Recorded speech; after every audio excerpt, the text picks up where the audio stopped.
অভিনেতা মিশা সওদাগর মবের শিকার হয়েছেন এমনটি দাবি করে গতরাতে সোশ্যাল মিডিয়ায় একটি ভিডিও ভাইরাল হয়েছে।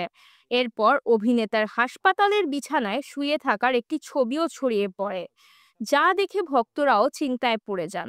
অনেকেই মনে করেন আহত হয়ে হাসপাতালে ভর্তি হয়েছেন এই অভিনেতা। তবে বুধবার 14 মে অভিনেতা মিশাকে মারধরের ভিডিওটি সত্যি নয়, তার নাম করে ভুয়া একটি ভিডিও ঘুরে বেড়াচ্ছে সোশ্যাল মিডিয়ায়। যদিও অভিনেতার হাসপাতালের বিছানায় শুয়ে থাকার ছবিটি সত্য, জানা গেছে হাঁটুর অস্ত্রোপচারের জন্য যুক্তরাষ্ট্রে একটি হাসপাতালে ভর্তি হয়েছেন মিশা, সেখানেই ছবিটি তোলা। বৃহস্পতিবার 15 মে যুক্তরাষ্ট্রের স্থানীয় সময় সকালে তার হাঁটুর অস্ত্রোপচার করা হয় বলে জানা গেছে।